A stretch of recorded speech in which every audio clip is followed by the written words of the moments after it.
Hello and welcome to another edition of the Bastard Review. This time around I'm looking at ECW's Heatwave 96. This event took place July 16th, 1996 in the ECW Arena in Philadelphia, Pennsylvania. We open the night with some familiar faces entering the world of extreme wrestling as the Head Shrinkers, Alofa and Samu, here known as the Samoan Gangsters LA Smooth and Sammy the Silk, take on the Gangsters New Jack and Mustafa, and not so much of a match as just an opening segment. The Samoans come out on the losing end despite it being deemed a no contest, having shown absolutely no offense at all. It feels like they were brought in just to be fed to the Gangsters and little else. I'm not going to rate it, but I have to say it's a pretty humdrum way to start the show. Up next, Paul Aria returns to ECW at the behest of Damian Kane to face Mikey Whipwreck, but offers little resistance as Mikey picks up the win in under 2 minutes. Again, I'm not going to rate this because it's barely a match. Post-match, the Eliminators John Kronos and Perry Saturn come out, give Paul total elimination, attack Mikey, and call out Sabu, offering him an impromptu tag team title match with Mikey as his partner. Sabu obviously accepts. Perry wisely focuses on Sabu's neck with a super kick, a drop kick into the back of Sabu's head, and even goes high risk with a frog splash. There's a spot where Sabu manages to get the better of John, laying him on the ropes, and tags in Mikey. Then Mikey goes for a diving leg drop, but it takes too long, and from the camera angle you can obviously see Kronos patiently waiting on the ropes, watching Mikey jump. Thankfully they make up for it when Mikey gives both John and Perry dual arm drags, and then Sabu comes down on them with a double crossbody. Aside from a few close covers, that's the only real highlight of this match. Mikey recovers from his beatdown at the beginning way too quickly and easily. Saturn on the mic is purely embarrassing. Mikey botches a couple Frankensteiners, and then Sabu goes to jump on the ropes and slips off, botching his triple jump. Also look for when Sabu kicks at one of the ringside cameramen on the way back to his corner. I can appreciate what all four men were trying to do, but the match suffers from too many attempted spots and the bad outweighs the good. John and Perry give Mikey total elimination for the pin. I'm giving this a 5 out of 10. After that, Little Guido, along with JT Smith and Sal Balomo, introduce a new addition to the FBI, his little brother, Big Guido, who you might recognize from the one-night stands of 2005 and 6.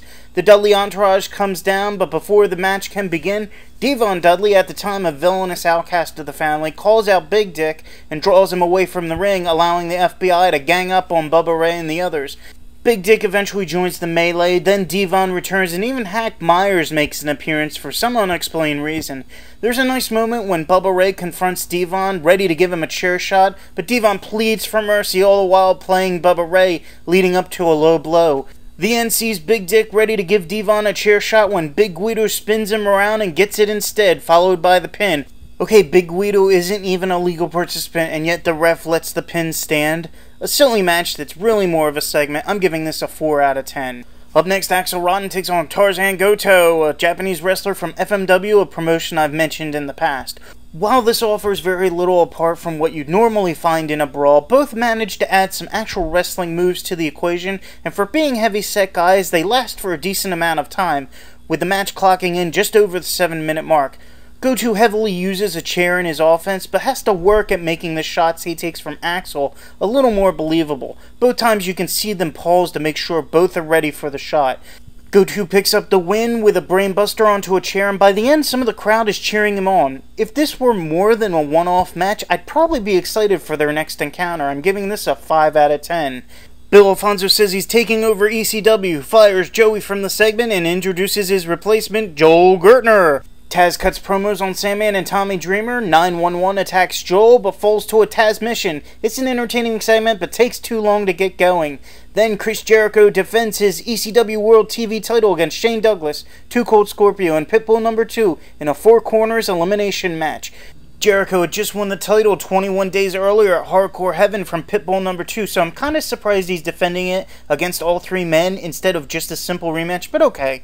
What a phenomenal match this is. I really shouldn't be surprised considering everyone involved. Clocking in just over the 45-minute mark, it tells a great story with Shane playing the perfect heel, cowardly at times, but willing to take advantage of a situation. I love how he plays off each participant. Everyone has plenty of time in the ring with each man doing at least a couple significant moves on the other. And I'm totally shocked when Well, I could tell you, but this is such a great match, you have to see it for yourself. I'll simply warn you and say that at the time this happened, it was an oh my god moment to say the least. The end feels a little overbooked, but it doesn't hamper the match. Match of the night for sure, and possibly match of the year for ECW. I'm giving this a 9 out of 10. Thankfully, I get the tail end of Louis Spicolli's promo about how he expected to face more than one man tonight, I guess. Then hits El Puerto Riqueño with a mic and makes short work of the guy, going so far as to mock the crowd by giving Riqueño an unneeded chair shot when he could have just pinned him with the Death Valley Driver seconds prior. I'm not going to rate this because it's not a match so much as it is a lead-in for Spicolli's next opponent, Sabu, who comes out and immediately motions for the bell to ring. Louis wisely works on Sabu's neck, which is in a brace after possibly getting injured in his earlier match. To say this match is spot-heavy would be an understatement. The amount of spots are so numerous, I could devote a whole video to them. Suffice to say, Sabu ultimately picks up the victory with a triple jump DDT and then an Arabian facebuster. While I admire Sabu for pulling double duty and probably torturing himself with this match, I really don't see the point. This was Louis' second match in ECW, if you count him beating Riqueño minutes earlier. And it leaves me with too many unanswered questions. Why book the match when Sabu wrestled earlier? Why does Louis lose? He obviously had talent. I'm not saying book him to the moon, but at least make him a solid newcomer.